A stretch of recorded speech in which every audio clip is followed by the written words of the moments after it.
Welcome to Map Crow, the RPG art show. My name is Kyle, and wow, the last time I put out a video, I had only 2,000 subscribers, and today I have over 11,000 subscribers, so, thank you so much for watching and subscribing. Today, we are going to be answering a question I have gotten a lot since the channel kind of blew up.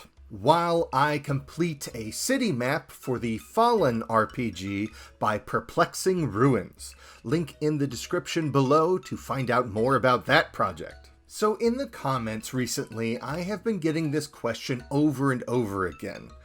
These maps are very beautiful, people say, but how do you actually use them? They are far too detailed to trust just showing it to your players, and they're isometric, so how can they work as tactical maps? What are these maps for, and how do you use them at the table? I actually made a video on that somewhat, way back when the channel first began, but I feel it is worth revisiting and elaborating on now that I have been kind of doing this for a while longer. I think when I first started drawing maps, I had this idea about this ideal table that was completely, collaborative and telling these collective stories and just putting, tearing down the DM screen and showing all of the art, putting all the cards on the table and just like everybody just jamming on this. But when I started running some old school games or 5e games using my maps,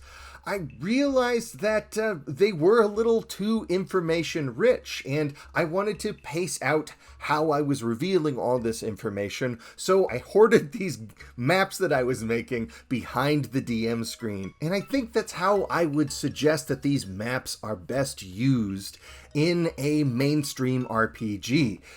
You keep them behind the DM screen and you use that to give you all of these extra evocative details. You work from the art so you don't have to check your notes and check the block text. And it keeps you in the game and in the moment, well, at least keeps me in the game and in the moment a little better. And this is one of the big reasons I was so excited to work on this city map for Fallen, because a city map is something that you can really show the players. They're supposed to know what all the neighborhoods are called. They're supposed to know where the major landmarks are. It helps everybody play the game. You don't have to hide it.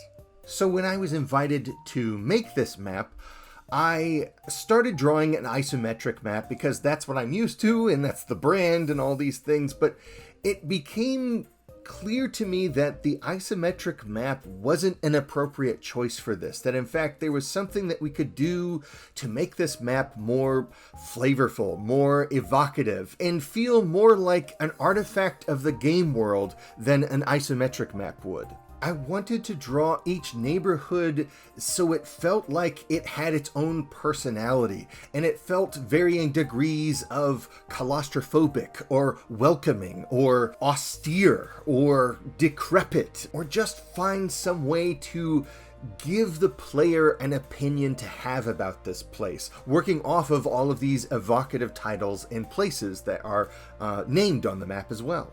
I started researching maps from that time period to see all the different ways that people conceived of city maps at the time. And when I saw that the setting material mentioned an observatory, I took the opportunity to reference some of my favorite printmaking from the time period as well. I wanted my map not just to kind of deliver the world for all the players at the table, but also to offer a clear menu for the play experience that they want to navigate. Now, this archaic, clashing perspective style of map might make me very happy as an artist, but it does kind of bring up another question I've gotten frequently, which is, what is going on with the scale in these maps, Kyle?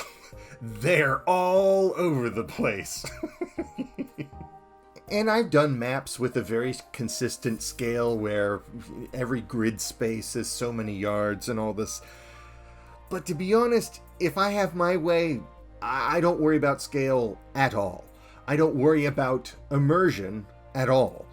What I am trying to do is make a legible and evocative game space, and that is a very different thing. Let me put it this way. When I am planning a road trip, I am very often more excited about that trip because of photos of the place I am headed than I am in the Google Maps route to get to that place. And let me be clear, I'm kind of a bumpkin. I use Google Maps to get just about anywhere. I need it to navigate the actual world that I have to drive my actual car in. This is not the same kind of logistical problem solving I am interested in doing when I am playing or running a Dungeons and Dragons game.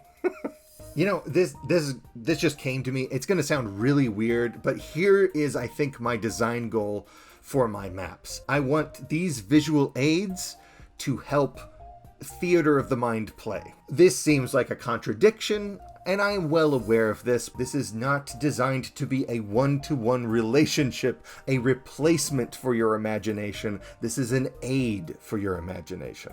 There's a wonderful article called Paint the Scene from 2018, written by Jason Cordova on gauntlet-rpg.com. I'll have a link in the description below. Jason outlines this technique for getting players to add input into the details, the sights, the smells of each scene by asking loaded questions. An example question given in the article is, what do we see that is evidence that this town used to be prosperous, but is now a dried up husk? And these are oftentimes going to be things that really wouldn't show up on a map at any scale. So I guess I want my art to be sort of an answer to one of these paint the scene questions, not the answer.